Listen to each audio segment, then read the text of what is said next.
안녕하세요. 비계인 성형외과 이주철 원장입니다. 오늘은 저희 병원의 인기 메뉴인 무보형물 코성형에 대해서 설명드리도록 하겠습니다. 보통 상담을 오시면 원장님 저는 무서워서 콧대에 막 아무것도 안 넣고 싶어요, 혹은 저는 코 변화를 살짝만 원해서 진짜 무보형물로 꼭 하고 싶다, 이렇게 말씀하시는 분들 많은데요, 무보형물 코성형이 모든 사람에게 적합한 방식은 아닙니다. 무보형물 코성형을 하기 위해서 상담을 오시는 환자분들 중에 대부분의 환자분들이 이 수술의 장단점을 정확히 알고 오시기보다는 실리콘 보형물 이거 무섭고 거부감 드니까 부작용 걱정 때문에 무보형물을 그냥 단순하게 결정을 하시는 경우가 많은 것 같아요. 무보형물 코성형, 거창한 어떤 수술명은 아니고 말 그대로 무보형물로 코 수술을 한다라는 건데, 아무것도 안 넣는다 이런 수술이 아닙니다. 이 무보형물 코성형은 두 가지로 생각을 해볼 수 있을 거예요. 첫째는 정말 콧대에다가 아무것도 안 넣는 그런 경우가 되기도 할 거고요. 보형물 자체를 안 넣는다가 될 거고, 두 번째로는 보형물을 넣지 않는다지 자가 조직을 넣는 그런 경우, 자가 보형물을 넣는 경우도 포함을 하는 그런 경우가 있습니다. 두 가지를 다 저는 이제 다 포함을 해야 되지 않나 생각을 해서 무보형물 코성형의 경우에 후자에 가까운 경우로 생각을 하고 있고, 어쨌든 이런 경우라고 하더라도 이게 아무것도 넣지 않는 수술이 아니라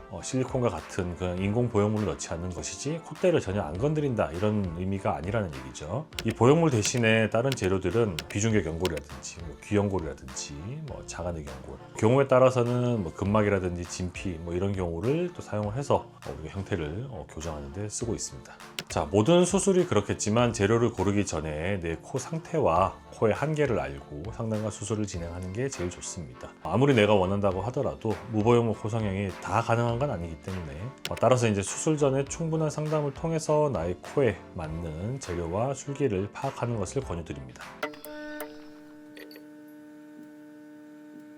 지금은 우리가 보형물을 쓰냐 안 쓰냐 얘기잖아요. 그 보형물은 결국에는 콧대에 넣냐 마냐 이런 얘기가 되는데, 기본적으로 우리가 콧대가 너무 없다라고 한다면은 아무것도 안 넣고 수술을 하기는 힘들 거예요. 연골과 조직만, 자가 조직, 근막 같은 그런 조직만으로 충분한 높이를 주거나 볼륨을 충분히 만드는 데는 한계가 있단 말이죠. 그래서 이제 콧대에 볼륨감을 주기 위해서는 그런 경우에는 무보형물 코수술보다는 실리콘이라든지 내지는 다른 재료들 추천을 드리고 있습니다. 반대로 이제 우리가 기본적으로 콧대 높이가 어느 정도 있으신 분들, 정말 딱 적당한 정도의 콧대 높이를 가지신 분들은 정말 무보형물 코수술을 하기에 유리한 조건이 될 거거든요. 라인 정리만 하면서 필요하다면 콧대에 내지는 미간에 근막을 좀 넣는다든지 연골 살짝을 좀 넣는다든지 콧대를 조금 다듬어 준다든지, 굳이 그런 경우에는 보형물을 넣기 위해서 콧대를 깎아간다, 쓸데없이 깎아간다든지, 아니면은 불필요하게 미간을 많이 높여야 된다든지 이런 경우가 발생할 수 있기 때문에 가능하다면 그런 경우에는 보형물보다는 무보형물로 진행하는 것을 추천을 드리고 있습니다.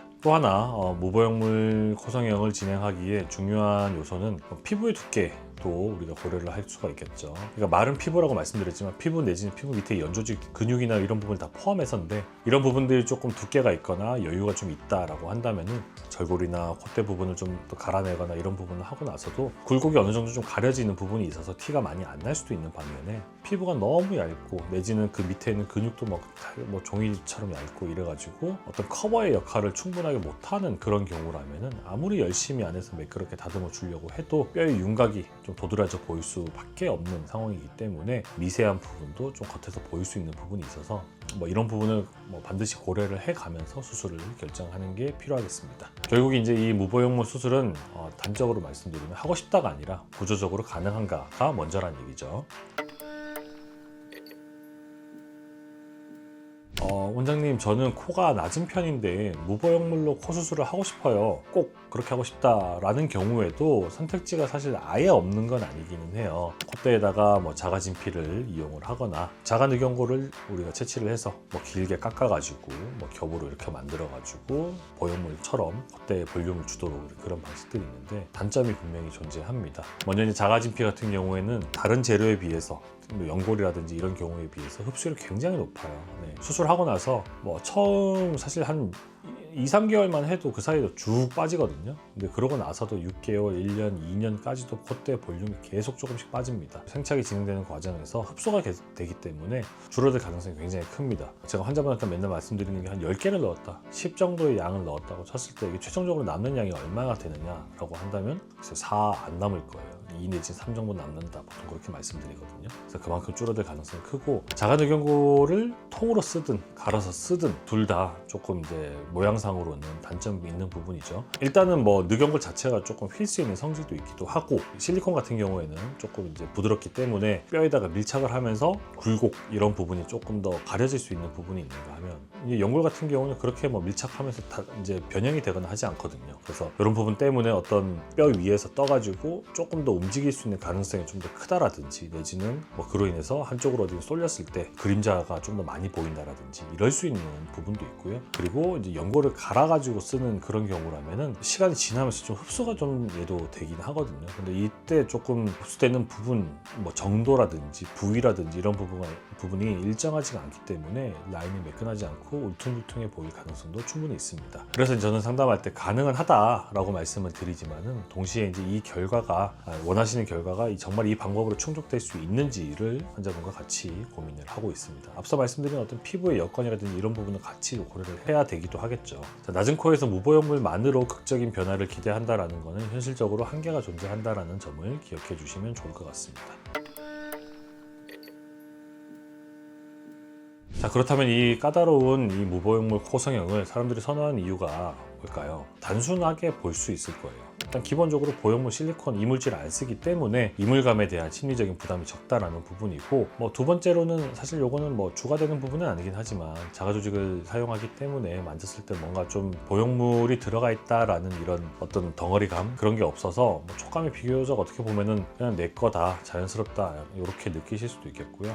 결국엔 이제 심리적인 부분이죠. 이게 내 몸에 이물질이 없다라는 부분, 이물질이 없기 때문에 장기적으로 봤을 때 염증이나 이런 부분에서 우리가 좀 자유로울 수 있다라는 부분과, 그리고 이 이물감 이런 부분이 조금 덜하다라는 부분이 있기 때문에, 그리고 이제 재수술 환자분들 특히나 앞선 수술이 실리콘으로 인해서 염증이나 모양 어떤 그런 부분이 변형이 왔다라든지 보형물에 대한 거부감 자체가 워낙 강하신 분들한테서는 따라서 이제 좋은 선택지가 될 수 있다라는 부분이 있습니다.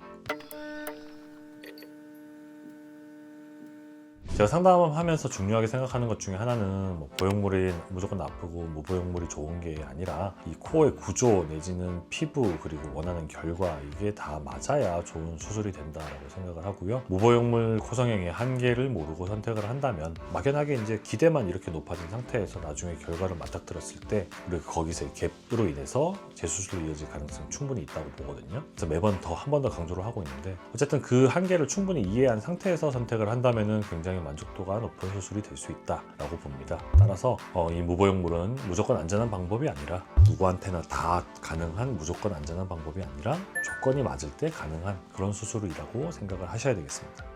오늘은 무보형물 코성형에 대해서 의사 입장에서 가능한, 정확하고 사실적으로 설명을 드렸습니다. 이 영상이 막연한 기대를 키우는 영상이 아니라 여러분이 합리적인 선택을 하시는 데 도움이 되시기를 바랍니다. 궁금한 점은 댓글로 남겨주시고요. 다음 영상에서도 성형 이야기를 불철주야 계속 들려드리겠습니다.